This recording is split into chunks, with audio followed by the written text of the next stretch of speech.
केंद्र की भारतीय जनता पार्टी द्वारा जिस प्रकार किसानों के हित को लेकर जो विधेयक देश में लागू किए गए हैं,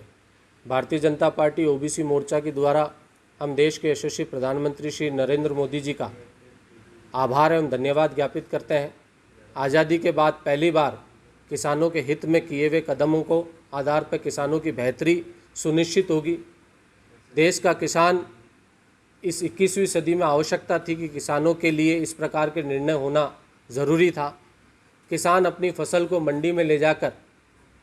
फंस जाता था, उसको उसकी फसल का उचित मुआवजा नहीं मिलता था। जिस प्रकार ये विधेयक लागू हैं, इन विधेयकों के माध्यम से किसान अपनी फसल को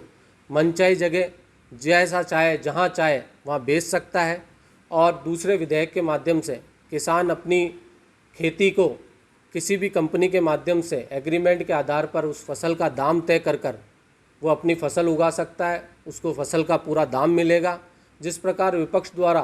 किसानों को गुमराह किया जा रहा है कि इन विधेयकों के माध्यम से किसानों की ज़मीन चली जाएगी, मैं स्पष्ट करना चाहूँगा, हमारे प्रधानमंत्री जी द्वारा स्पष्ट किया है, मंत्री जी द्वारा स्पष्ट किया गया है कि किसानों की ज़मीन पर किसी प्रकार का किसी भी व्यापारी और कंपनी का कोई अधिकार नहीं होगा। व्यापारी और किसान के बीच में केवल फसल का एग्रीमेंट होगा और फसल के एग्रीमेंट में भी किसान का पक्ष मजबूत होगा। किसान और व्यापारी के बीच में जो समझौता होगा, उस समझौते के आधार पर किसान को व्यापारी को उसकी फसल का दाम देना होगा